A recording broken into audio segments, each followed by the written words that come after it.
Hello, Dream Team.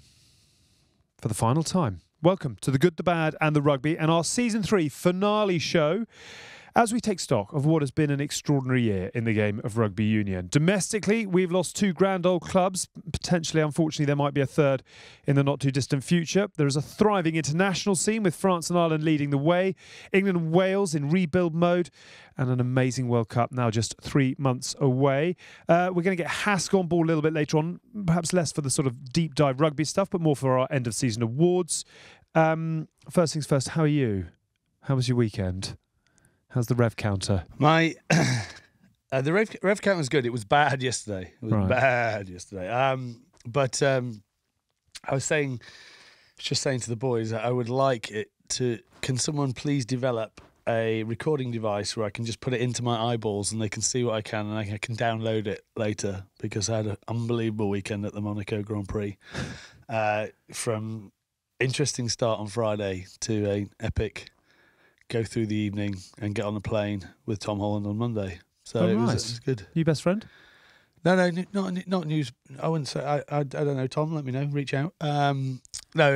He's obviously a rugby fan and had a good chat with him, and he gets everything right. You know what I mean? Yeah. Like, he's on a BA flight back with me, and someone was like, "Can I have a photo?" And he just went, "I'd love to, mate, but it's probably not the right time now on the bus." And everyone goes, "Yeah, okay." And he does it in such a way where he's not rude in any way, shape, or form. He's just like, come on, it's an environment where there's 100 people stood on the bus. It's not the ideal one to do a photo. I'll get you later. Protect the brand. He gets it right. He's a really nice lad. Good. And still, I has no idea who Hask is, which makes it even better. Yeah, no. Hask's forever chasing, isn't he? Do you know who I met at the Premiership Final at the weekend? Was Rag and Bowman. Do you like Rag and Bowman? Did you? Yeah. He can wail, that boy. He'd be a pretty bloody good player as well. Yeah, he's a big old unit. I've big never met him. His boys are into their rugby. I think you sign him up for a little episode. I have put the word in. I'm not quite sure whether he's that interested in it, but anyway, there you go. Nice to see good people. I like seeing people who are exceptional elsewhere interested in their rugby. Yeah, that's what this show is about. We've always talked about. That's what we've got to dive into. Obviously with Jason Fox, that flew off the shelves if we had shelves. But I think there are interesting people who are attracted to rugby, and it's what we try and sell is why are people interested in our game and why. And take the game into everyday life rather than just concentrating on the game. And that's why you are the best in the biz. How was your weekend? My weekend was eventful. I was at the Premiership Final on Saturday, which we will get into. A hell of a day. And I think we obviously had Simon Massey-Taylor on last week. I think this season will forever be in the history books as one of the most turbulent and challenging, and I think there are more stories to come. We'll touch on that a little bit later. From all sides. From all sides. But I do think once we've had a summer holiday and once we've had a Rugby World Cup, by the time the Premiership comes back to centre stage, I think we're going to be on the way back up. And that was very much the kind of... I did a bit of stuff with Prem Rugby in advance of the kickoff in a big sort of corporate function at Twickenham, and I think it's going to come back quite quickly. And I think there is, it's been brutal for Wasps, for Worcester. I have every sympathy for everyone connected with the clubs, the supporters, etc. And I think London Irish will end up in the same situation. But out of the chaos, I think will come a 10-team league that will sit in the right pockets of the season, which means that the Premiership will get the best players playing at the best point. Players will get breaks and rests. I think there will be more money to go round those 10 clubs. I think Tier 2, Premiership 2 or whatever it's going to be called, will come back quickly and strongly. It'll be well funded. It'll have a television deal. I'm sort of chucking out headlines here. I think we will see Wasps and Worcester and London Irish again in the near future in a Prem 2, whatever it's going to be. And I am optimistic that we will get a game that is beginning to flourish, and we are talking about the right things regularly rather than kicking it along the street. There's going to be a bit more blood to be shed before then, but I'm hopeful. I don't often say that, but I am hopeful. Good. Would you drink to that? Well, I would definitely drink to that. I spent a lot of time over the past few days talking about how good our sport is. You know, I was out with a couple of guys from Swansea City who were out in Monaco, and I got to spend a bit of time with them. Great lads, but you know, from a side where they're playing their championship football, and you know how everything works for them. It's just a different gravy that we need to step up our game as domestic rugby from our point of view, but can be done. I think we have the fans, the fan base out there. We're no different to the fan base that's in France, and France have a very good model that works for them and keeps them in good conditions. Why can't we do that? I think there are going to be a lot of busy people this summer backstage in corner offices at Twickenham and Prem Rugby, European Rugby, URC, etc. Still excited. When is that Six Nations doco coming? Not till next year. That should have been turned around quickly. That should have been out before the World Cup. Yeah, you're absolutely right. Little tweaks, we'll get there. I suppose there's a lot of footage to go through. There is, but even so, it's more how you put it all together. Scheduling rather than anything else. But let's start then with the Premiership final, which obviously took place at the weekend. And after Leinster and La Rochelle served up an absolute banger the week before, Globo Gym and Average Joe's did the same in the Twickenham summer sunshine, with Saracens eventually coming through to win their 6th Premiership title, their first in 4 years, with a 35-25 victory over Sale in front of 61,000 highly entertained spectators. Kudos from the off for the Sale fans, who were absolutely sensational, and it just really reinvigorated. People say rugby is a northern game played by whatever it is, but the Northern Rugby Matters crew who were there on Saturday, they generated the atmosphere. So, and you'd be a big fan of that. Yeah, well, it also comes from a bit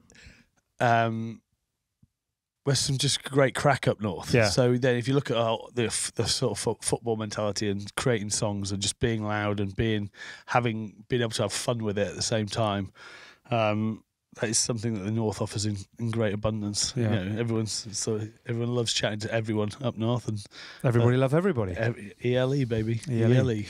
Well done, the Sale fans. But what we are going to start with is well done, Sarries, because they have been through the washing machine as a club. They have served their time. They have had to go through a lot of sort of purgatory, I suppose, but they are back at the top of English rugby, and deservedly so. You cannot argue that they were not the best team across the board this year in England. No, without a shadow of a doubt. I think from setup to how they deliver the product on the field, they've led the way for God knows how many years now. People always bring back to the financial side of it and what they ended up going into purgatory for, but that doesn't change how you operate as a group and how you go and what you do off the field behind the scenes, and how you create a team that has all the tools to go and keep winning finals. No, it's their first one in 4 years, but they are now arguably as well one of the best teams to watch. Yeah, their first win in 4 years. The first win in 4 years. We've always talked about how good Bristol could play or did play last year. You look at the likes of Quins and how they play, but you have to have the balance between playing, but ultimately it all goes down to wins, and they've been able to, you'd say the first 2 titles they won was on the back of pragmatic rugby. Yeah. But all the way through that journey, you could see them loosen the not the purse strings. That's the wrong word. That'll get them in trouble again. Loosen their game plan. Yes, their nuts and bolts to allow them to play from all parts of the field. Allow the players that they have on the field to dictate how they want to get things done. And now you see a great balance. Yes, there's still the aerial game and the box kicking and the contest that side, but then they free things up with they trust the likes of Max Malins, Alex Good, Maitland when he unfortunately had to go off quite early on, but they allow those guys. Nick Tompkins, I think, is a great player as well. They just give them the freedom to go out there and play and trust them to, when need be, get back to the nuts and bolts and do that well. Yeah. But when you see an opportunity, they go for it. I don't know about you. Only really do I get to go and watch England games now. I haven't been to very many Premiership matches recently. I'm the same, yeah. And I absolutely loved all the bits that you see on game day that you never get access to through watching on telly. So there's some. I because I was doing this sort of this stuff before the game. Ended up sitting in the Royal box, and it was fascinating watching how big an impact Ben Curry had from his seat in the front row of the Royal box. They had people coming back all the time. What have you seen? What have you seen? Yeah. And I think there's something very interesting around current players as the role of coaches. And if you think about now, I was just thinking about some of those players who aren't necessarily going to be picked or will be injured for the Rugby World Cup. Johnny Sexton potentially being one. We'd love to see him there in his boots. But if he's not, I would take him if I was Ireland to the World Cup as a coach. Alan Wynne-Jones, I would say, you don't want to play, but we'd love to have you there for your experience, your nous and your expertise. Justin Tipperick too. George Ford potentially. These are guys who play, but are all going to go through as coaches as well, presumably. I think if Johnny Sexton isn't fit, they will definitely take him. He's going to have to behave a bit better than he did at the Champions Cup but final. that's also what makes Johnny Sexton, isn't it? We can't talk about, which is going to come up later in the show, but we can't talk about wanting characters and then expect them to hide away. But you've got to play within the boundaries. I mean, the alleged rumours. We love Johnny, but that is of course you are. But then this goes back to what myself and Hask says. You can't ask people to be on the edge of emotion and not to fall across the wrong side every now and again. And that's just got to be a part of sport. It's a passion, and it's sometimes passions can boil over. Now, as long as you try and learn from it and try and get better with it, apologise and do whatever, then it shouldn't be a hamper about whether you should be involved in something like that. I mean, I think there was history there already, wasn't there? So for him to be in the position he was because of what had happened the year before. We'll wait and see what comes off the back of it, but it would be a shame not to see him on the sidelines. And also, it's good for him in terms of career planning for next steps. Does he want to be there on the sideline? I mean, you go to a World Cup experience and you love it, then it drives you to want to be the best coach if he wants to be a coach going forward. I think he might take some time out, Johnny Sexton, from all things rugby, but you wouldn't bet against him coming back into a coaching box at some point in the future. So we'll get into some of the little bits and bobs, etc. But can we just start with Owen Farrell, first of all, who I'm going to read what Mark McCall said about him.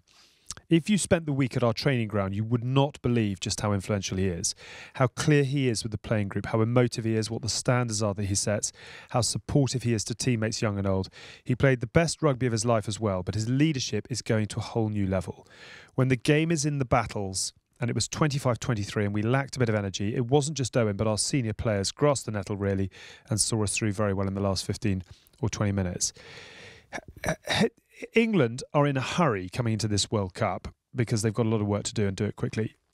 Is it just build it around Owen, or is that too simplistic? If you get Faz to play how he plays for Sarries, then no one's ever going to moan about him playing for England. It's actually how England play at the moment, where whether Faz has too much to do or whether he has to try and pull too many strings or try and do too many, he doesn't ever seem to just go out and play like he plays for Sarries. Now, why is that? You've talked about in the past and the fact that our island's so good because Leinster are basically one team with three people from different teams. Yeah. Now, you put all the English qualified players from that Sarries team into that England team, you'd probably have, hopefully, you'd get him playing like he plays for Sarries. So, he doesn't change as a player. His job and the game plan will shift. But at the moment, it's like having two different players. Now, what England have got to do is find how to get the best version of Owen Farrell on the field, because when it comes to Test match rugby, he is your best fly half by a mile because he's proved it in terms of temperament and physicality, temperament, managing a game. But then you have to have the rugby that backs it up that allows him to do that. And at the moment, we don't have that. I think you can't understand how well Nick Tompkins is playing and how much that just takes a lot of pressure off Faz. Whereas at the moment, do we have that in the centre? Without Manu playing, you could see against Ireland, Manu just comes and takes a lot of the stress about how go forward. It's like Manu. He had some big moments on Saturday as well. So, that would be great if Manu's coming back into form as well, just going into this period. Probably upsetting for Sale, but as they tee him up for another international journey. But that's the fundamental. He's getting the team playing that suits the players, and I just don't think we've quite got there yet. Now, can we do that in a pre-season period. Of course we can. That's what World Cup training camps are there for. And then you hope you deliver what you can on the in the warm-up games. But if you broke it down to all three of those players playing their best game at a World Cup, who would you want to pick? Of course, you go with experience. You pick Fats. Yeah, and that's something that Steve Borthwick has to be careful of. And something where what Eddie obviously went the other way is obviously people are always going to tell you should pick this guy, you should pick this guy, you should pick this guy. Now, what you find is when you pick a consistent team, you'll get better performances because they get to know each other better. They feel confident in their. I know everyone should always say you don't feel comfortable in your seat or you shouldn't expect to be picked, but at the same time, if you know that or things don't change that often, you get consistency in performance because you get used to playing together, and I still don't think that England team has that. I think England fans will not recognise how much they value him until he's gone. It's not until he's departed that we will really miss him because he has been the identity. Can you see him making another World Cup off the back of this? Yeah, look, he's 31 years old, which everyone forgets. You sort of seem to think he's like Johnny Sexton's age, yeah, but he's not, and he's probably from a playing. He's just at the end of what people would always say is your peak. You know, that 28 to 30 is when they reckon you're at your rugby peak or whatever. But I'm not entirely sure whether that's accurate or not. But yeah, he still quite happily can operate at that level. He keeps still winning trophies for his club. Obviously, this first one in a little while, but they're in the conversation of every league they play in, every competition that they play in.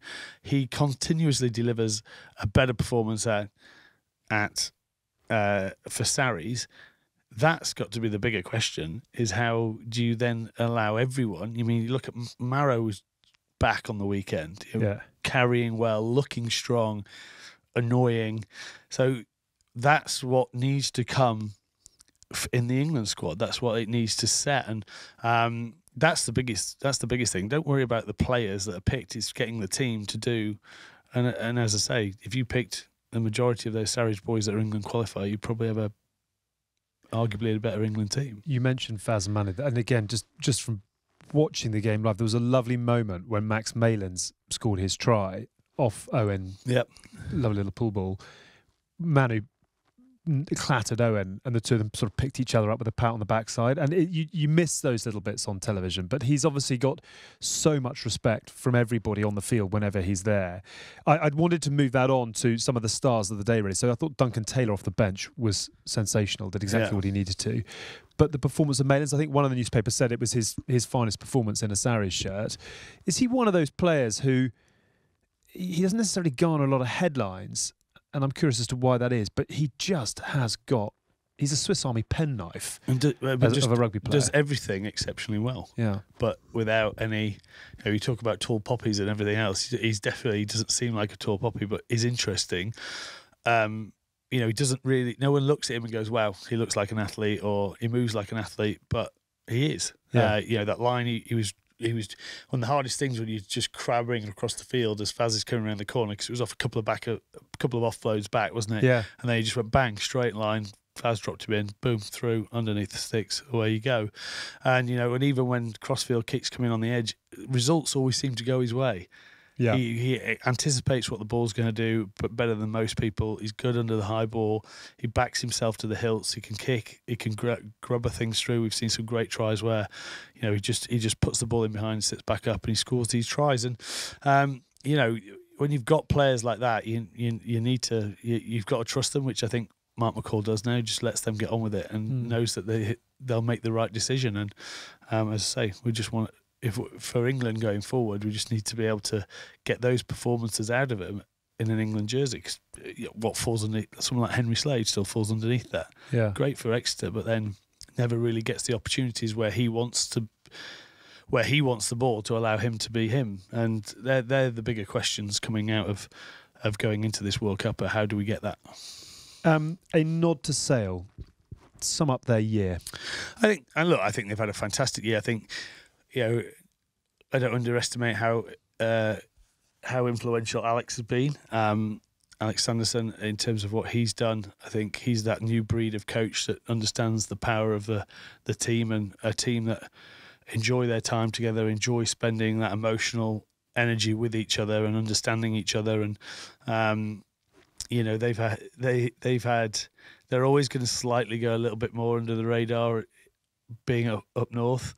They're always going out a bit more like the workmen, but they've done an incredible thing as a team, and hopefully, you know, they'll keep challenging, and they'll learn to get those victories when they need it. And you know, I think Sarries were just so on point the weekend to go down, you know, with 10 minutes to go or whatever it was, and then to hold out for that period of time and just back their defence. And they talked about that a lot in, I think it was in the semi-final, was it semi-final, where they were just, it was all about their defence. Ferocious, yeah. And that comes off the back of building a good group of players. So, look, Sale will be back. They'll want to get better. They'll want to challenge more. And, you know, I think they can do that. We've spoken, haven't we, about teams having to go to the sharp end and lose a few times in order to get acclimatised and accustomed to it before often the silverware comes. Absolutely, I think Sale have got something building very nicely up there. Just a nod again to their supporters, who I thought were absolutely fantastic. The other thing, talking of support, I just quickly wanted to touch on was the URC final played in Cape Town. And we don't spend a lot of time talking about the URC, but actually the last few weeks have been really worth watching. Munster, I will always have a little soft spot for Munster because of the years I spent covering them in Europe and the emotion and the extraordinary tales. Travelling fans, their fans looked like they were banging form when they're out there. Absolutely amazing. And not only were the fans incredible who went out to South Africa, but also the reception that the team had at Thomond Park when they brought the trophy back as well. Graham Rowntree, though, and we talk about that England coaching ticket of 2015. The impact that they are now having in Ireland is quite extraordinary, with Andy Farrell, Stuart Lancaster, Graham Rowntree, Mike Catt, etc. But just a word for your old teammate as well. He said, "I'm immensely proud of my lads." It was a lovely moment at the full-time whistle where he just put his head in his hands. And there was a very nice moment in the press conference where he got very stuck into a beer or three as he was going through the sort of the post-match formalities. Just one of the game's good guys, and it is very nice to see him back with trophies in front of him. Yeah, I mean, it's quite a strange one for a guy from the ABC club back in the day who still has that connection, sort of, he understands the emotional drivers of young men, without going it fully into, you know, hardcore, old school, this is how you do it, flogging type thing. And, you know, I think he's always been that guy. I always remember a moment we shared on the field where, because obviously he's used to old school backs, wasn't he, at this time, who didn't really want to get stuck in. And there was a restart where I could have let someone at back row carry it and get hit or whatever, and I carried it and then just put my head down and ran into the whole pack. And he cleared me out, and he's gone, you know, just as I get him up, he's like pulled me off the floor, goes, "Fair fucks, I'm glad you're on my team." And it was just like that sort of like where you feel actually you're validated in some way. Yeah. And to get it off a prop is very rare. Yeah. So I I don't remember much, so that stuck in my mind. Because, you know, it's sort of what I wanted to be. He was like, and have the forward pack that could trust you, and it was sort of him giving me the nod that, yeah, we'll trust you to carry the ball every now and again. Yeah. And that was very early on in my career, and he's always been that guy who you can always have a lovely beer with and have a good conversation. And it's very rarely about rugby. It's about life and other things. And so he's got that balance right, and he knows how to bring people together. I think he's been through tough times as a coach, a coach as well. You know, he's been a bit all over the place as well. He seems to have found his spiritual home in one of the places where he used to probably go have some of his most epic fights. So I think I'm really happy for him, and I'm really happy for that coaching group. You know, they were doing yes, 2015 what didn't go their way, but they were still, if you look at the lead up to that was a great coaching group. Yeah. And you know, it's what we said at the time. I was just really disappointed in that they didn't go, you know, Stuart didn't just go, right, do what Clive did and go, give me 4 more years, I know I can win this. Yeah. Yes, I got it wrong this time, and he didn't, but then he's gone off, and you would say he's added strings to his bow, and he's probably got better. So when the time comes right for him to, whether it be back at England, whether it be a better, I mean, he's definitely going to coach another international group at some point. Obviously, he's taking the next step back into the mainstream by going into Racing as head of rugby. I think you look at the players that he's got there and whether he can deliver whether they'll listen to him as much as the Leinster boys did. Hopefully they will, and he'll deliver some performances for them, and then see where it goes from there. John Hodnett with a crucial try for Munster 5 minutes from time, and just brilliant scenes at the end with Peter O'Mahony and Keith Earls and Conor Murray, etc., who have had some tough times round Munster way. But it's we often say, and I sort of sound like a little bit I'm on repeat, it's great for English rugby when the likes of Leicester are strong. It sort of feels good for the game when Munster are doing good things. Yeah. Do you know what I mean? Would you buy into that? You want the greats. You want the European greats. You want the legacy clubs to always be performing, because we've said it time and time again. Even if you look at football, when Man United aren't really in the mix, people notice, and it's the same. When Leicester 2 years ago were bottom of the table, when Bath aren't doing well, people want them to be back.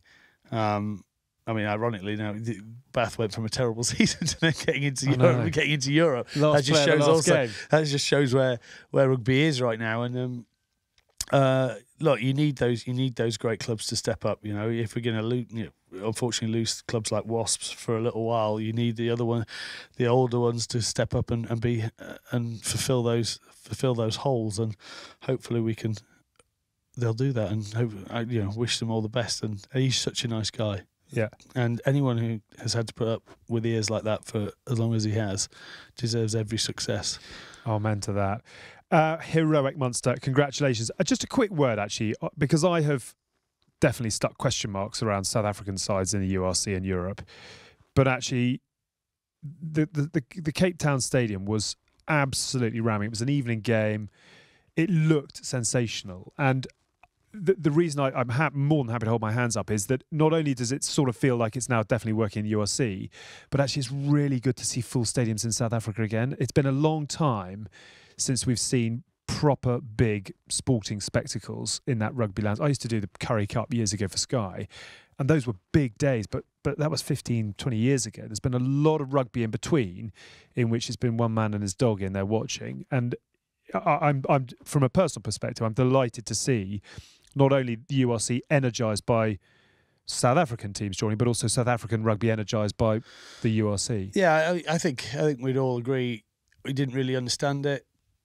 Do I still think it's right? Not all the time, being in European competition, but it's now. So if we drop the Europe and it's now just Champions Cup, it probably works. Yeah, I think. Well, that's true. You've got you can't go against the rebrand if you. You can't moan about us needing to change rugby with that and then moaning about a rebrand. So I think it was more about them buying into it. And originally at the very start, I don't think they understand it. I think you'd say fans didn't really understand what they were playing in. Yeah. Whereas I think that is changing. You read a lot more from South African people that I have contact in, and they're talking about it a lot more. And I think they understand it, and that they are a sporting mad nation that want to win. So I feel that. They've finally got it. They finally understand how big the games are that they're playing, and then that's showing in how many people are turning up. And they, having those teams in has raised the attendance levels by far in the URC. Obviously we talked with Sam Massey-Taylor about getting the European setup back to its former self, or finding a new way of it going forward for the future. Because I don't think that league, how it's structured now, I don't think I still understand it, but get it back to something where everyone knows what they're getting their teeth into, having those Jeopardy final days, having the back-to-backers, whether that always happens, we'll see, but keeping it all based around rivalries. I think there's good news are coming. Yeah. I was about to go into Johnny Cash then, rolling around the bend, and hopefully it's the start of what rugby needs in terms of getting that global season and everything going. What you do also see from the Prem and the URC this year is there are many ways to win a trophy. Sarries led from the off and went all the way to the finish line. Munster went away in the quarters, away in the semis, away in the final, and got the job done. Beautiful. I love the sort of the discrepancy between them. Wasps were the kings of that. Very rarely finished on top, finished top, but always came through. Yeah. Well done, Sarries. Well done, Munster. From the highs of trophy-topping teams to London Irish. We have asked a couple of the London Irish crew if they wanted to come on this week and give us a bit of an update. But I think as we record this, which is Tuesday lunchtime, I think by 5 o'clock today, what we're expecting is the RFU to say, that's it, you will not be featuring in Premiership Rugby next year. Interesting, actually, again, at this Premiership thing I was doing on Saturday, was speaking to someone within the club who said they still think the deal will be done. It just might not be done by 5 o'clock. So there will be headlines written and there will be, I suppose, decisions made. Whether they can be undone should the money hit the bank and everybody sort of say, right, let's move on with it, I don't know. But it's sort of been the theme of this season, really, hasn't it? You would hope that if it was tomorrow and the deal got done, or if it was 2 weeks down the line, I know it's all about scheduling, and making sure everyone's got clear. But why can't you be prepared for two? In terms of, I know there's a lot of probably work that goes into that, but is it not worth it if you can keep them in, and it might not be for 2 weeks that deal gets done? And I just feel it's sometimes we're finite when it doesn't need to be finite, and then sometimes we could probably give a little bit more for the good of the game rather than the RFU, who are very good at just going right no. Yeah. Whereas there could be loads of questions where people will go, the RFU should be just, no, don't get involved in professional game because you've just got no sense of feeling or everything else. You just talk about Irish fans. They've been brilliant this year in a brilliant stadium, and they've been a brilliant club to watch. They've had a real mix of... But that doesn't translate into what's in the piggy bank. Of course it doesn't. They don't own their own stadium. They don't, I mean, their money doesn't operate the same thing because they don't have anything that's their own. Unfortunately, they sold Sunbury, did they?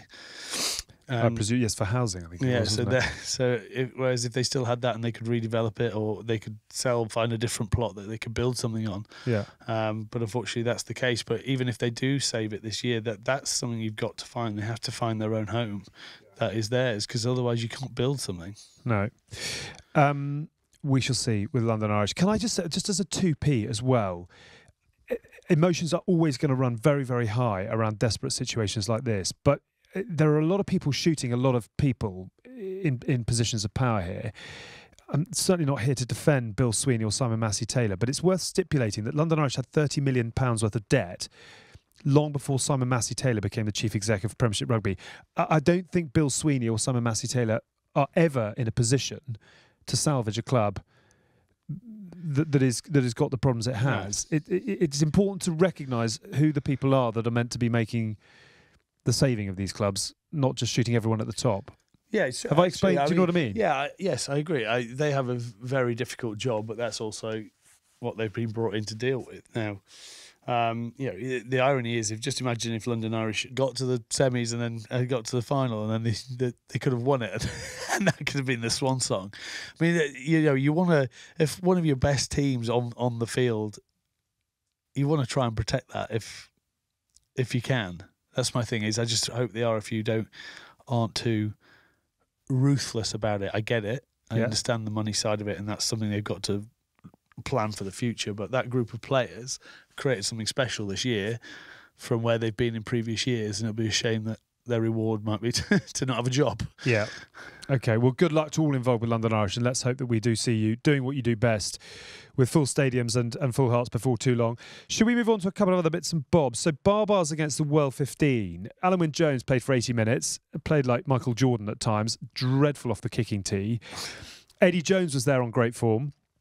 I think the subplot to this extraordinary game at Twickenham 48-42 is the fact that in France, in September, with the sun shining, some of these tier 2 teams, as they are acknowledged to be, are going to cause havoc. Yeah. Fiji, Tonga, Samoa could seriously upset the apple cart. And when you look at the likes of Semi Radradra, Seta Tamanavalu, Israel Folau, who obviously divides opinion as he goes, Charles Piutau, if some of those boys get the sniff of an upset, I think we could have some absolute carnage in France. No, I completely agree. The skill set that was on show, Semi Radradra is just so good.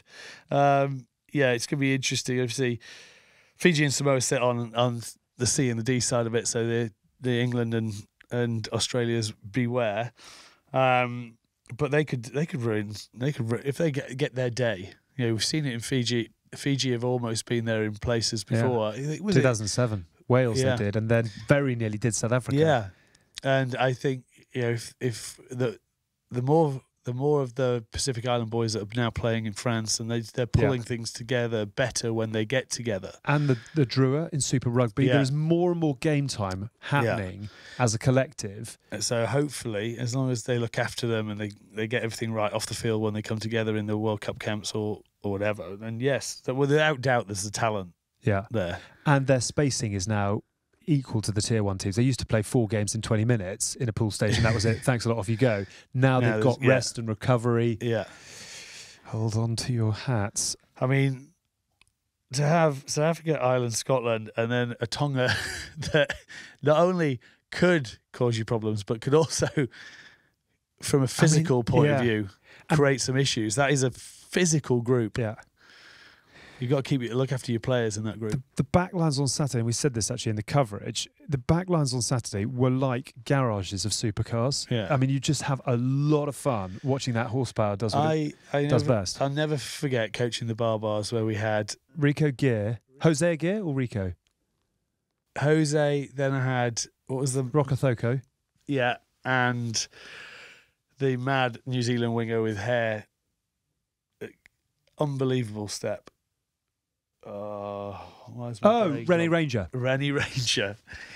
And it's like, well, what moves do you want to do on a chase bat? And I'm like, lads, you operate in a different place to me. Can you just do whatever you want? And then we got the ball one time. Joe Rokakoku, by the way, is one of the best players I've ever seen train. Mills Muliaina was in there as well, actually, who it runs like he's got a force field around him. Never seen anything like it. Just people fall off him everywhere. I was like, I've always respected how good he was, but to actually play with him there is a difference between playing against someone and playing with someone. And people just falling off him left, right, and centre. And then they just scored this try. Someone kicked long, and Joe did like one of these dummies where you sort of throw it all around your back, and everyone's run off the other way, and he's running back down this thing. Rennie Ranger does a switch with him, he comes back, and I'm just there going. Everyone's going, great move, coach. I'm like, yeah. That was me. This is what I built. Here's my coaching CV. This is what I was just like, well, we know that's just them. They're incredible. And you saw that again with some of the offloads on the weekend, and just the ability to keep the ball alive, understand how to manipulate defenders. You know, kids, please watch that. Please watch. I'm looking at Pool C as well. Wales, Australia, Fiji, Vern Cotter. Yeah, Hold on to your wigs. There's another point to come up is how many good coaches are coaching internationally.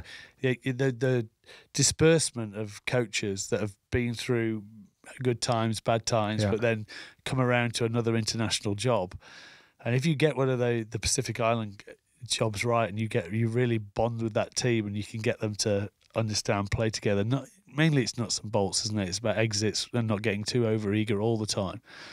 But then, you know, there's some great players there who can cause problems. 3 other quick bits before we get into our end of season awards. So well done Vicky Fleetwood, who has hung up her boots as a World Cup winner and an absolute legend of all things Red Roses. Good luck with whatever is next for you. Not many people will have seen this, I'm sure, but there was an article in the Telegraph this week about the fact that the Lions, in 2 years' time, is going to have a full house from the start. So the Premiership are going to move their final to a week earlier, which means that from the off, the Lions will unite as one and go together, which I think is the first time since 2001. I think 2005 they were still piecing it together after they'd gone. So good to see that. We love the Lions. We're talking about the Lions on our things we love most about rugby, and it's so good to see collaboration amongst leagues and unions and a recognition that a rising tide floats all boats. And for the first time in a long time, there is a bit of give and a bit of take. Well done to all involved in that. Yes, indeed. And last but not least, I don't think anyone in France listens to this show, but we were talking about the fact that England need to take their Six Nations games on the road, particularly off the back of the weekend as we talk about Northern Rugby Matters. In next year's Six Nations, France are not going to be using Stade de France, which is an absolute godsend for any travelling fan because, frankly, it's in the arse end of nowhere. And obviously they're setting up for the Olympic Games. So they're going to host Ireland at the Stade Velodrome in Marseille, which is, I think, in my top 3 stadiums of all time. Italy and Lille, and England are off to Lyon on the 16th of March. Chapeau, Le Bleu. Chapeau. Yep. I don't disagree.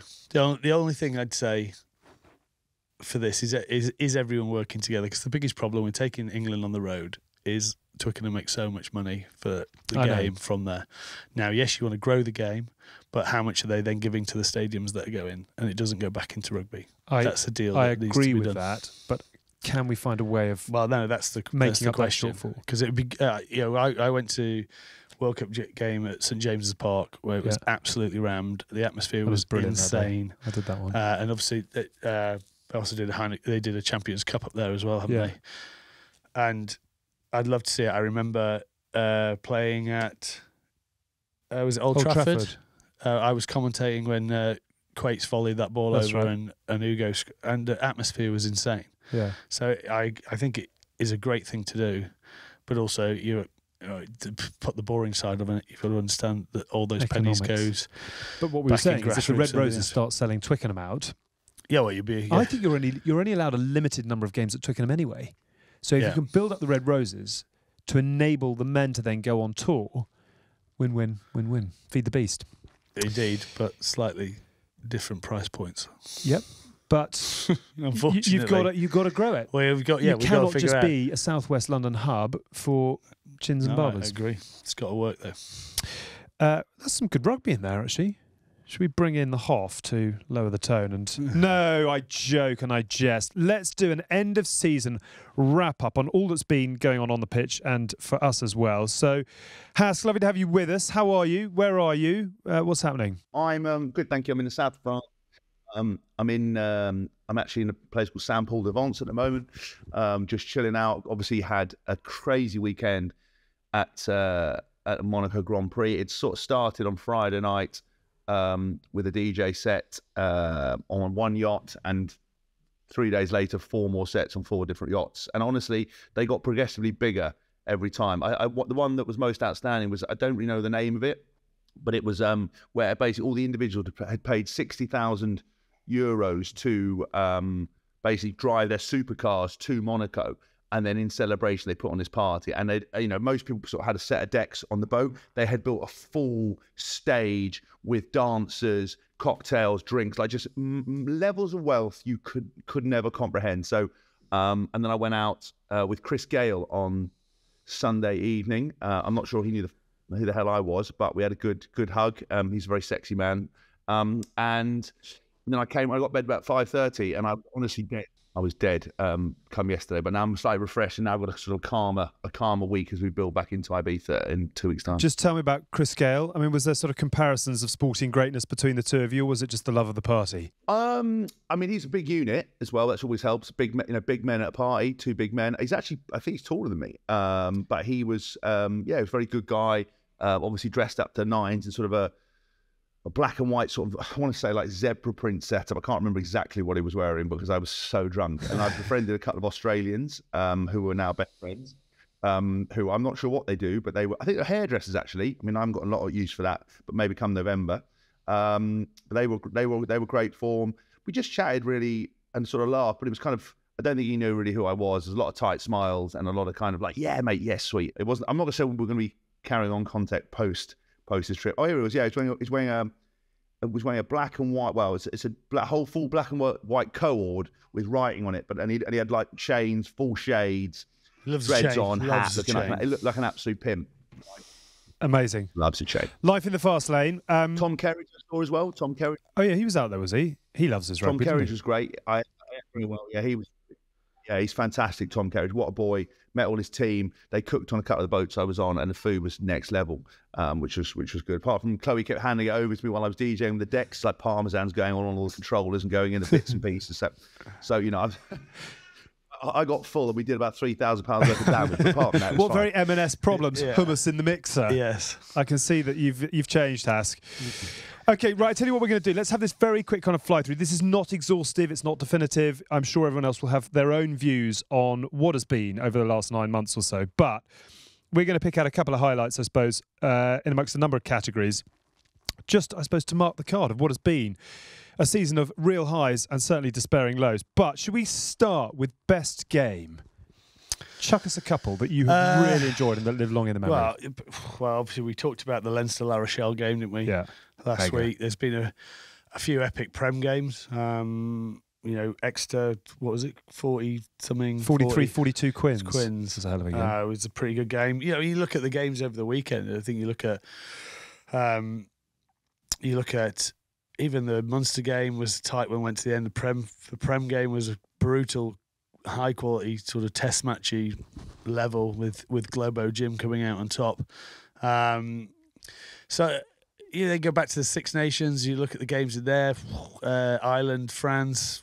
You keep forgetting we've got to go back to the November test as well, and the games, the wins that Ireland had in there. England's comeback. It wasn't a great game against New Zealand, but obviously they had that very good last 10-minute comeback.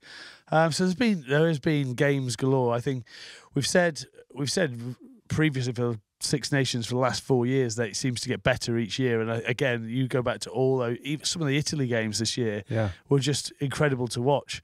So yeah, I think we've been spoilt. Actually, I'm going to still say that I think that that European final it did claim all the plaudits and deserved to, and because it's only a few weeks ago, I can remember it better than any others. They do blur into one after a while. Leinster, La Rochelle better than Ireland, France in the Six Nations. Yeah, okay. I think he was, and I went back because we'd mentioned that, and so I went back and re-looked at that.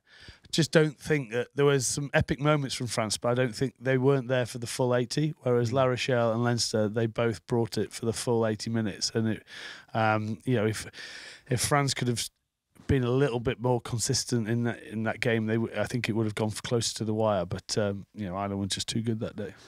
Best tries, Hask. No chance.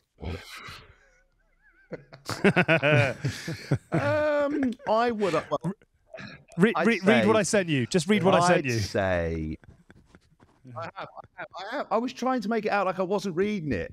You fool! I was trying to make out as if I was thinking about it. I'd say Van der Merwe's try versus England was pretty special. I thought he was brilliant. He ran really fast, didn't he? And knocked a few people out of the way. I think Payno against Ireland was very good as well. Well, thanks for dialing in. I actually, France obviously scored some good tries against us. The last Payno try was just mega, wasn't clinical French at its best. Yeah, start a play, touched. I think every player in the back line touched the ball, and then he scored in the corner. I think James Lowe's try that should never have been.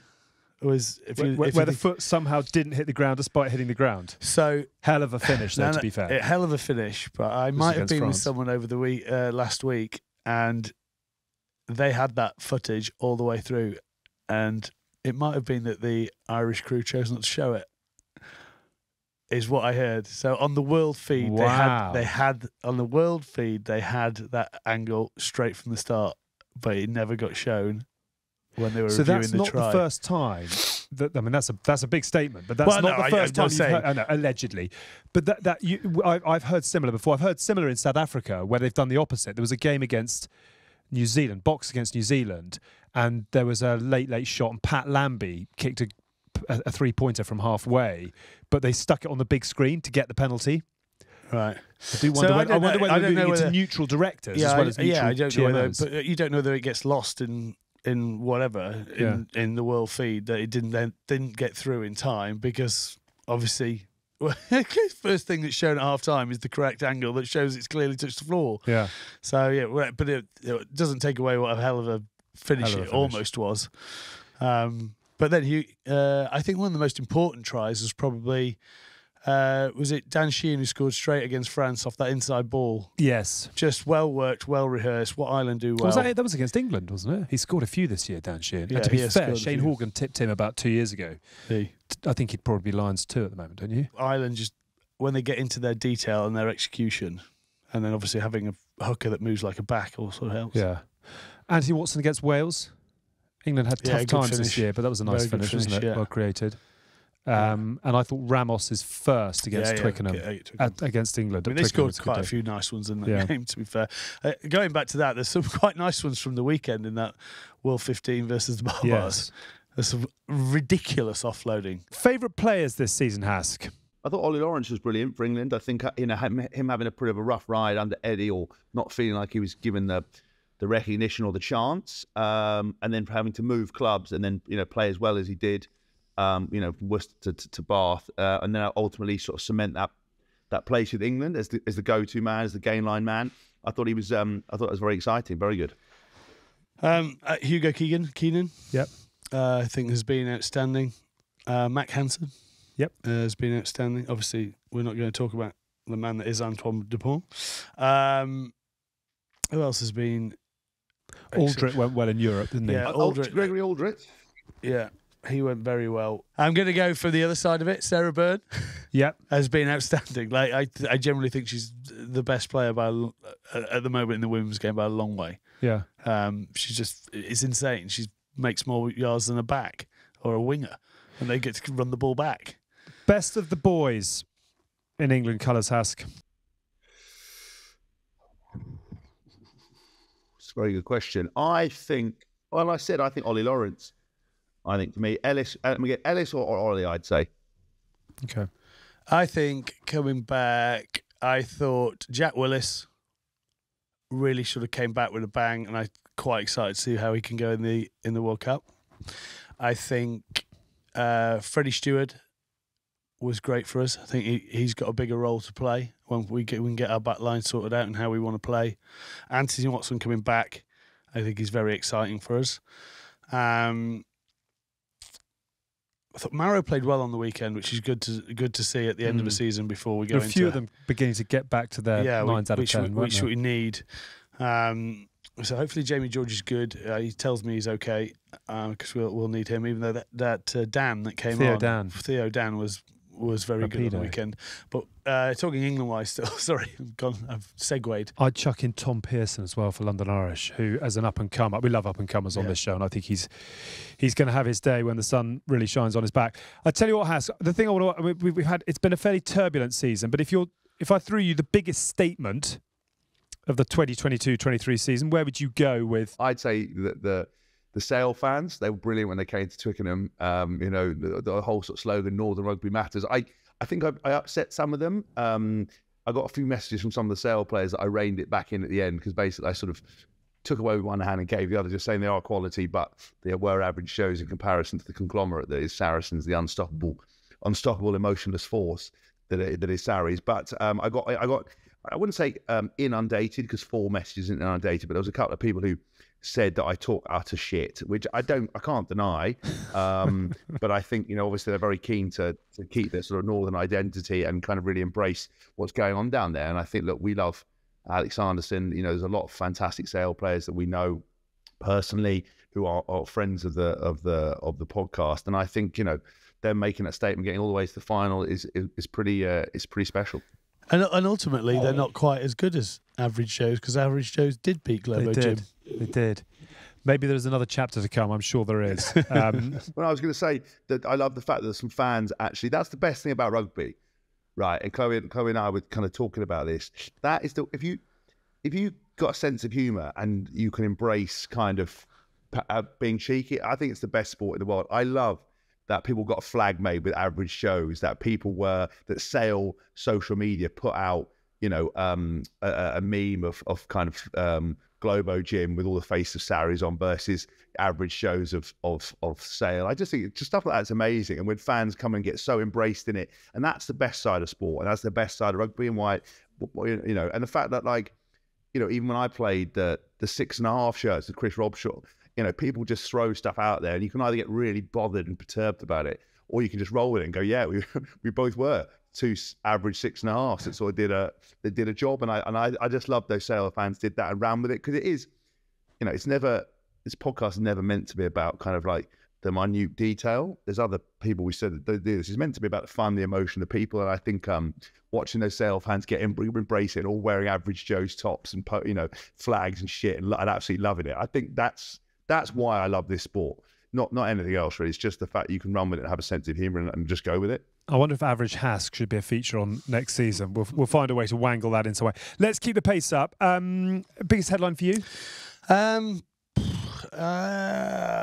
think Eddie getting signed up for Australia before England, who sacked him, had got their coach in place, sort of sums up Eddie and also where we are a little bit at the moment at the RFU. It was a bit of a statement of where England are at the moment. It's been a turbulent old year on a number of levels as well. Biggest sadness, Hask? I mean, it's a hard one because obviously we lost Doddy Weir, which, you know, he was kind of the definition of resilience and, again, embodied everything about rugby in terms of, you know, his personality, you know, his sort of, you know, his famous, you know, mistaken identity stuff from the Lions, and just his character and fighting to the end, and sort of, you know, hit the just, you know, and how he managed to sort of battle on, and the amount of money he's raised, and actually the profound effect that money is now having in terms of research, that they're actually very close to finding something that will make a profound difference. And this would never have happened if they weren't able to kind of actually activate this level of research, and, you know, put it out there. So I think his passing, just because, again, you know, taken too soon in a way that you would never want. I'm gutted I never got to know him properly. I only met him when we were up in Scotland for our Good Bad Rugby tour last year, and by then he couldn't really speak. Was obviously confined to a chair. But, you know, anyone who knows him knows what an absolute legend is, and you can see why, because the amount of people that wanted to help and bent over backwards to help him. You know. Yeah, actually, it was very nice to see Kathy and the kids taking the Premiership trophy out at Twickenham on Saturday. Doddy, obviously a winner with Newcastle, I think back in '97 or something like that. You obviously knew him well, and it goes without saying that it desperately missed. But outside of the great Doddy, well, obviously it's not been a great year for Premiership clubs. The greatest sadness is how we still promote our game, I think, for me, and the fact that we still focus on all the crap bits, and we never focus on the great stories. We never focus on the great men this game builds. And you know, he's talked about Peter O'Mahony, Keith Earls, people who are winning in Munster, and, you know, the amount of games they've played, the consistency in their performances over the years, how we sell what rugby instills in our young, in our characters and everything else, and we just focus on all the bad stuff, and we seem to talk about that more. How are we ever going to grow as a game? We try quite hard to keep it light. We try. Keep it light. We try. No, but that's my great sadness. Maybe it's changing. For sadness. Yeah, I know. I agree with you. I hope it is changing. Go on, Hask. Look, I was going to say, do you know? It's very interesting. Obviously, I was watching on social media, like, clips popped up, and I saw Jim Hamilton with his podcast. Obviously interviewing lots of different people, and he was speaking to someone, I don't know who it was. I didn't stay long enough, but it was more his comments about talking about rugby and kind of promoting it, and actually made a very interesting comparison to the UFC in terms of what they, you know, how they market themselves, in terms of the, you know, the highlights, bits and pieces. And because I think rugby's got itself into such a muddle now, it doesn't know what to do, and it's like, and also I think because of the nature of the world, is that they, you know, UFC obviously promote knockouts and, you know, fighting and trash talk and kind of all the spectacle. And rugby's so hamstrung by all of its values, and now a concussion epidemic and a financial thing, and trying to be seen to be the right thing and to be inclusive. It's actually very funny that, you know, one sport where, you know, you're able to kind of really, really promote those bits. Actually, that's what rugby needs, I think. And I actually agree with Jim. I think, you know, we're so concerned now about, like, what do the younger generation think? What do kids at school think? What do people watching it think? What do the sponsors think? What about health and safety? And it's like, we've got ourselves into such a muddle. I think the only way to really survive and to do this is to put your eggs in one avenue, and bear in mind that if you do start promoting massive collisions and, you know, footwork and sort of, you know, big hits, people getting knocked over, that you're going to grow the game. If you put characters out there, you have a bit of edge, you have a bit of fun, you're going to build the game. At the moment, if you're doing what you're doing, you're just not going to get anywhere, because you're just perpetually terrified about all the fallout, and, like, you're fucking around with rules and you're messing around with stuff. You're just looking at it all the wrong way. And I think the problem is Liz Truss. Right? If you do all Liz Truss and you go nuclear and you don't tell anyone and get anyone on board with it, then you're going to fall apart. But I think someone in rugby needs to go, right, this is what we're going to do. You know, we're going to have a massive fallout for like 2 or 3 months. Everyone's going to lose their mind. Everyone's going to lose their shit. But we've got a plan. Stick with it. Don't stab ourselves in the back. And weather it, and then the game will be back. At the moment, it is going rapidly down the toilet, because we're all trying to be all things to all men and women and all things, you know, and it's bollocks, I think. I was going to say, like, Zara went to the gym and she put on Conor McGregor's thing on Netflix, and she was only going to do 10k on the bike, and she got so ensconced to his character and who he is. She doesn't, not someone who likes UFC at all and would never stay up to watch a UFC event, but his character brought her in. She ended up doing double the time, 20k, just because she ended up watching his fight, his comeback, his 2-year comeback fight, and she couldn't turn it off. Yeah, because of the character of what he is and what he sold, and that is what. You're not going. Some people have their opinion on Conor McGregor. Is he a good guy? Is he a bad guy? Or is he just the best that ever was? But he's someone that people will buy into from whatever background you're in, whether you're wealthy, whether you're poor. There's something that either stimulates conversation in you, or stimulates you not to like him, but it stimulates something that you want to watch, and it's a product that you want to watch. He tells you himself how much he's changed the game, but he has. But you can't deny it. I keep remembering that expression: if you try and be everything to everyone, you end up being nothing to anyone. Yeah. And I think that is rugby's problem at the moment: is it's trying to spread itself too thinly. It's got to work out what its identity is. It's got to go really hard after it. It's got to recognise it's a collision sport. It's got to build up characters who step outside the safety and the PR boundaries. It's got to let its tall poppies grow, and I think it's happening. I do think it is coming. So let's not give up just yet. It's not happening because they use the language. It's a collision avoidance sport now, and they're not hits. They're tackles, and they are and they can't highlight anything you can't do. And it's all about those 5 pillars of values. Like friendship, trust, love, or whatever fucking else that no one cares about, but it's the thing that they hammer home. It's not about that, is it? It's like, Conor McGregor will entertain you, but he might throw a trolley through a bus window. It's not ideal, but again, I think there's better wrongs, but I think you've got to be a little bit, you've got to just go there. You've got like what sells rugby: fast-paced collisions, entertainment, footwork, tackles, people getting smoked over, rough fights, aggression, everything. What doesn't sell it is, I know, chatty Cathy's talking about feelings and making sure we use the right terminology in case you offend everyone, and like making rules more complicated and talking about health and safety, and just it's just go away. Keep it light. What do I know? Eh? I'm an acquired taste. I tell you what, let's finish with a couple of look aheads. The World Cup winners will be. We'll clip this up and stick it in a time vault. Hask, your World Cup winner. Oh, the World Cup winner shall be. Oh God, I'm going to say Ireland. Wow. New Zealand. Is it Australia, New Zealand, Ireland? New Zealand, Africa. Fryland, France, New Zealand. Yeah, Australians, something like that. No, I'd say Ireland. I'm going with Ireland. Ireland. I am going to stick with where I've stuck with, and I think France at home. What I worry about is we're not talking about South Africa enough. Or New Zealand. I don't think consistently New Zealand. I think it's a big mistake not talking about New Zealand. Yeah. But we'll wait and see. It's a mad world, like not talking about New Zealand. Like I just don't think they've suddenly got a bad team. I just their players are still like next level. If you watch what they're doing in the Super 15 and like carving up and guys coming to the forward, Ardy Severe is still probably the best number 8 in the world at the moment. Aaron Smith's up there with Dupont as the best 9 in the world on his day. I don't know. I just don't think you can ever vote against it. And then Eddie, Australia, and is it this weekend's the first game? We're going to find out what he's been cooking up, whether they're any use.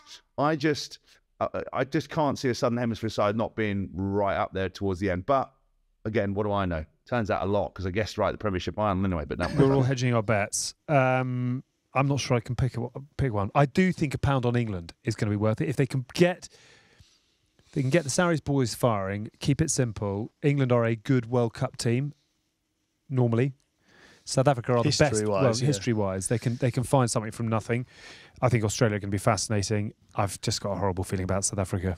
You just get them in the knockouts. They squeeze the life out of everybody. They are made for World Cups. They are made for World Cups. They are absolutely made for them. But I think Rassie will be back to his tricks. I think if you look at what Ireland did, how Ireland did last autumn, and you look at what Ireland are now, I reckon, and look what Munster did on the weekend. Yeah. good old-fashioned couple of driving I balls. just think they've got so many hurdles to overcome. Those pool games, then into a quarter-final. They've never made a semi-final before, so if they do it, there's an emotional high there. And then if they get through the semi-final... I agree with that, but I also think that South Africa have those issues as well. I think if they get to the quarterfinals... But I think South Africa as a team are more conditioned to... They've been there, they've done it, they're comfortable with the expectation. Yeah, no, I'm not. But what I'm saying is I think... I think there's... Where South Africa's potential slip-up could be would be in a pool game. Yeah. I think if they... Depending on where they get to the quarterfinals, they're going to be hard.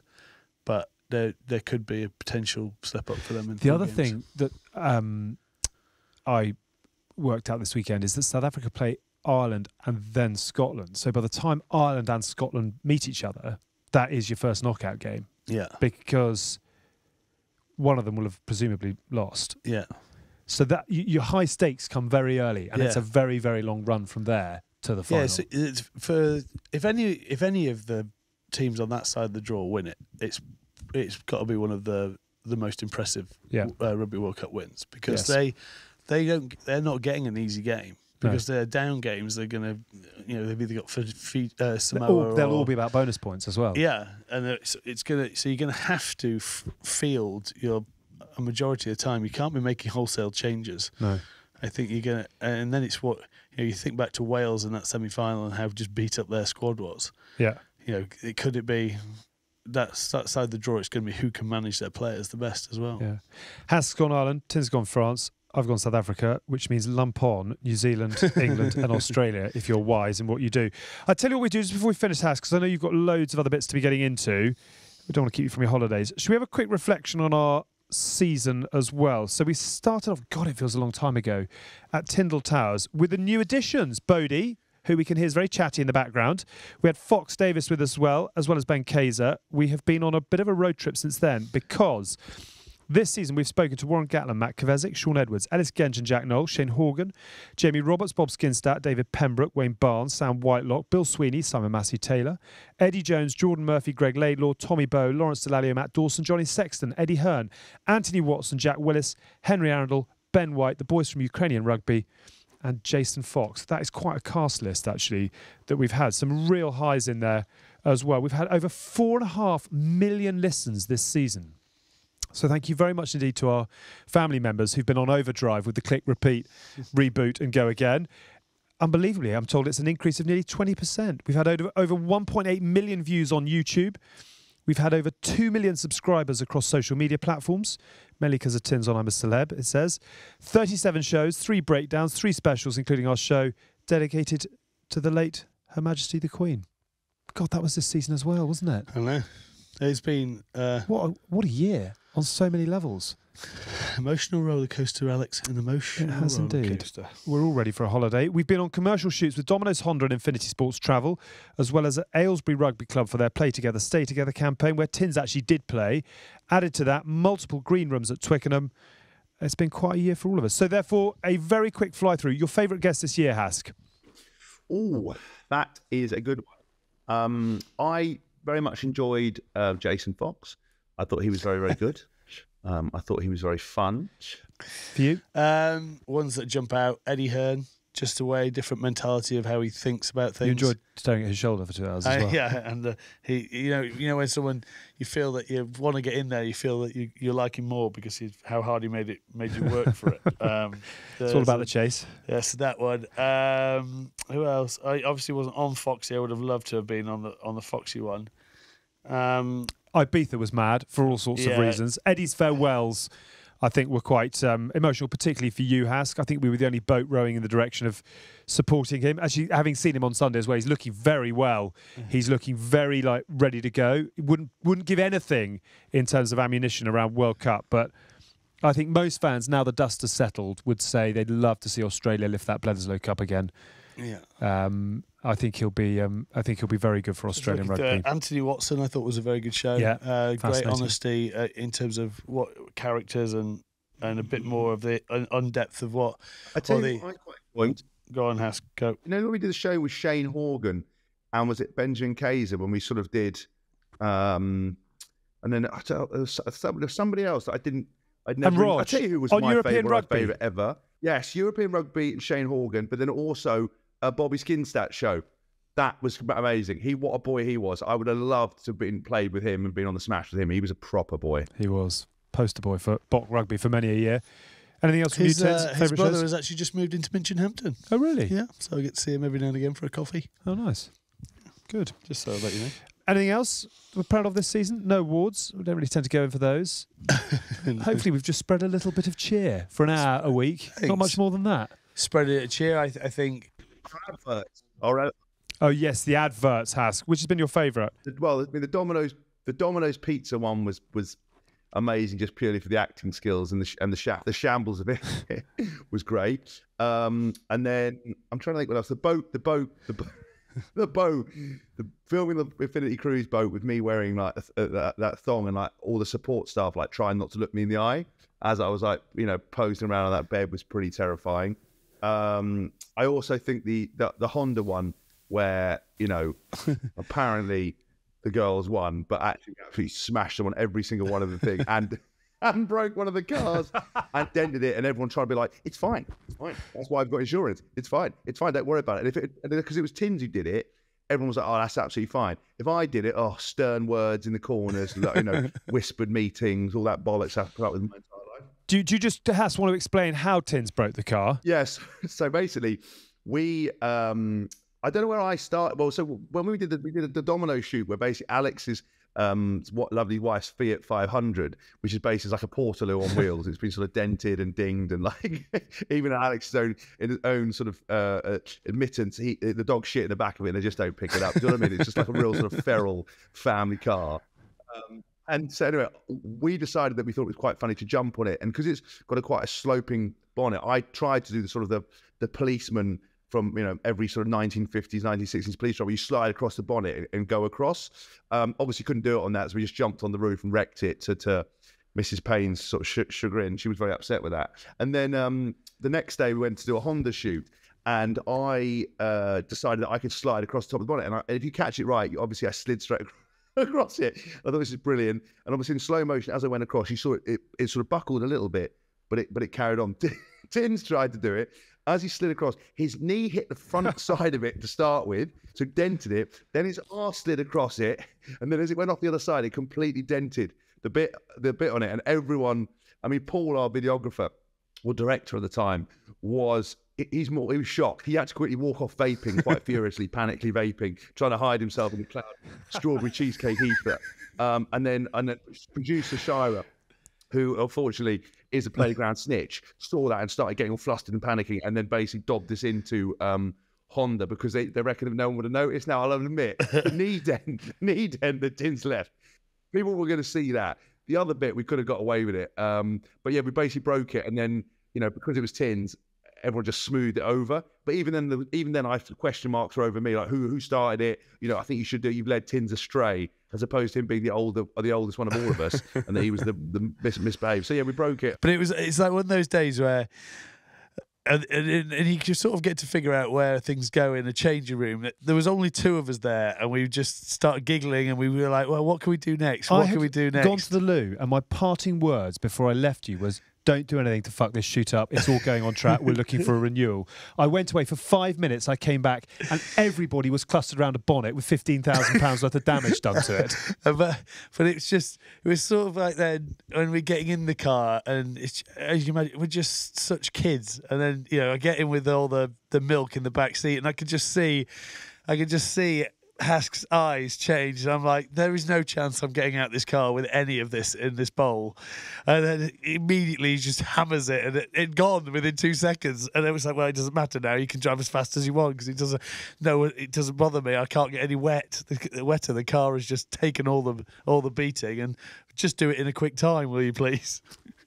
A couple of very smart Hondas on their way to the scrapyard. If anyone they were very comfy, though, may we just say. Very, very comfy cars. Comfortable, and more work to be done with Honda as well. Can I just clarify two things? One is that I do pick the dog shit up when it goes in the back of the car. I don't leave it there for all and sundry. And the second is the extraordinary thing about having been tagged into your post off the back of our Titanic shoot for the cruises is just the extraordinary flood of commentary from housewives. on your timeline? Is there a single housewife in Britain that doesn't follow, congratulate, love, heart emoji you at this point in the calendar? As you already know, never read below the line. Never read below the line. There's a lot of middle-aged love for you there, though. Right, should we finish up with anything else? I think we've sort of covered most of it, haven't we? It has been a lot of fun. We all need a holiday, and then we've got to lock and load for what's going to be an extraordinary World Cup. Are you ready for that? Have you got pink passes left, right and centre, or are you still negotiating your release clause from day-to-day family life? So no, we'll see how what we've got to do. I feel that I do get very excited because it means, you think of that Honda shoot. We were only together for 6 hours. Hask, going back to Japan, we were going to be together for 6 weeks. Anything could happen. So no, I'm looking forward. I'm looking forward to just what I think is France are just going to put on such an amazing show. And if what we do need to do, what needs to happen though, is then win that first game on the 8th of September. Yeah, because then it will explode. That's the belief starter. would be there, and yeah. Hopefully it's been a bit of fun. I hope you've enjoyed the journey that has been Season 3 as The Good, the Bad and the Rugby. Thank you to all of you who get in touch, who leave a little bit of love, a fair amount of abuse, and some fairly interesting points along the way as well. We value enormously those who tune in and feedback on what we get up to. We've got a few bits to mark your card with just before we wrap things up. So, Tins. The World Cup is fast approaching, and thanks to Infinity Sport Travel, we will be having the amazing epic cruise ship in the centre of Marseille. We will. In a city where it's almost impossible to get a hotel room, apparently. Do we know this for true or not? It certainly is now, yeah. And actually, you don't want to be in a hotel room anyway. You want to be on the floating city you that want is to be the on the Infinity floating Epic. city that is the Norwegian Epic with Infinity Sport Travel. And 4,000 others floating in this luxury hotel. There are 15 restaurants, 15 bars on board, loads of things to do, including bowling, a choice of 5 swimming pools. You'll have seen me throwing a little 3-pointer. You can come and take me on at one-on-one. There's a theatre, and for Hask, there's a cigar bar too. We'll be there for the opening weekend with a viewing party on deck for the opener between France and the All Blacks, as well as the quarter-final weekend. If that is enough, it's not enough, because Hask will be back DJing there too. To secure your tickets for what will be a truly unique experience to see the World Cup in France in 2023, head to infinitysportstravel.com/GBNR. I watched Animal House last night. When was the last time you watched that? One of the greatest films of all time. Ever. But what I was thinking is, if we've got 4,000 people ready to go, what about if we did? I would love to know, what is the Guinness World Record for largest toga party of all time? 4,000 people has got to get close. Up there, yeah. Should we see if we can organise the biggest boat race? 2,000 v 2,000. We could do 2,000 v 2. We have to go for a Guinness World Record of some description. And if you're one of the 4,000... Ideas, please. Ideas, please. What can we do with 4,000 rugby balls on a boat in Marseille for 4 days that will get us into the Guinness World Records? Hask, what do you say? The biggest mass gilet burning in the history of the world would be quite useful. Right, okay. Toga party or gilet burning? I think Cheslin Colby's just been released from Toulon. Oh. Look at Hask with the breaking news as we wrap up Season 3. I wonder what's happened there. Is that going to be something to do with Rugby World Cup and release and how much it's costing them? And because Hask, you are the voice of it. They don't really give a shit about contracts, do they? They'll just rip them up, and then if you want to sue him, come and get us. But if they know that he's not going to be playing for a lot of next season because of World Cup commitments and everything else, is it a cheaper way of them getting out? Probably, yeah. It just says he parted ways. 29-year-old Cheslin Colby is left Toulon, but he did reaffirm that he wanted to stay. So something exciting to see. Maybe we should get him on the podcast. I tell you who I did speak to about getting on the podcast for Season 4 is Aaron Smith. Oh, he'd be great. What a finale for him as well. He's wrapped things up with the Highlanders. He's got a fairy tale send-off. One of the greats. We should definitely have him on next season. We look forward to that. Breaking news in amongst our promos. Cheslin Colby has left Toulon. Who knew? We'd love to get him back on sometime, obviously having spoken to him in the past. A couple of other bits and bobs. Check out our World Cup after party. We're going to be at Guildford on the 31st of October, which is 2 days after the Rugby World Cup finishes. I am not quite sure how the hell we're going to sellotape ourselves back together and head out on a 17-date tour, but that is what we're doing. Also, throughout November and into December, we're in London, Swansea, Cardiff, Edinburgh, Northampton, Reading, Oxford, Leicester, Birmingham, Southend, Exeter, Plymouth, Newcastle, Nottingham, Manchester and Bath.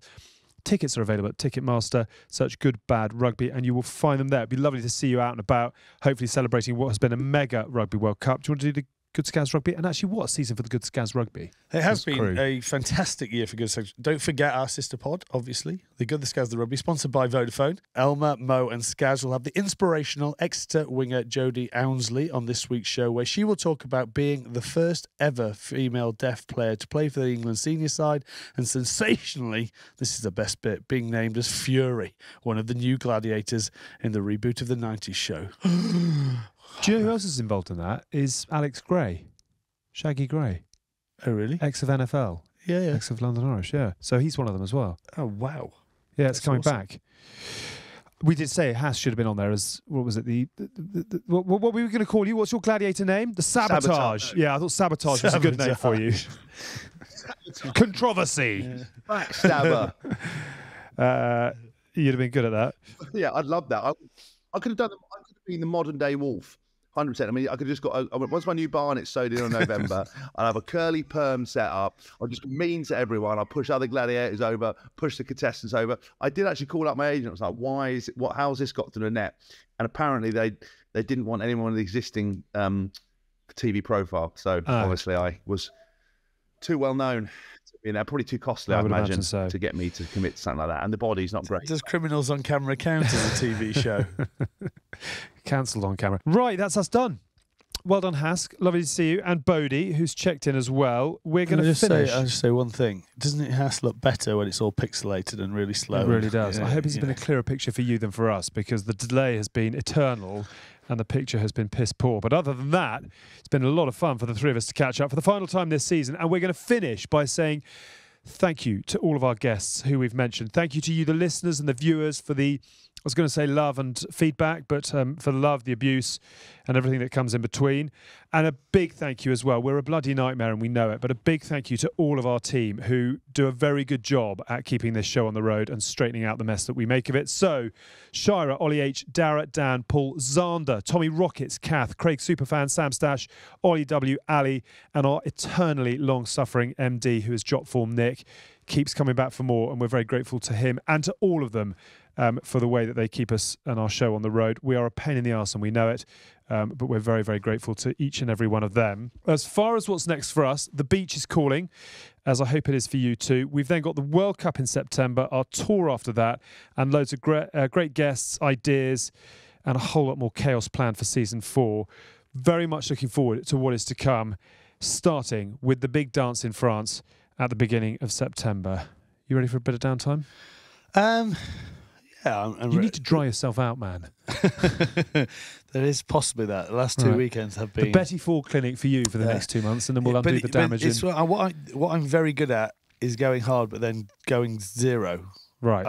I'll go net zero. You heading to for the a while. hills and living in a rock No, for a bit, under a I rock just- for a bit. But I never drink when there's not a party. Right.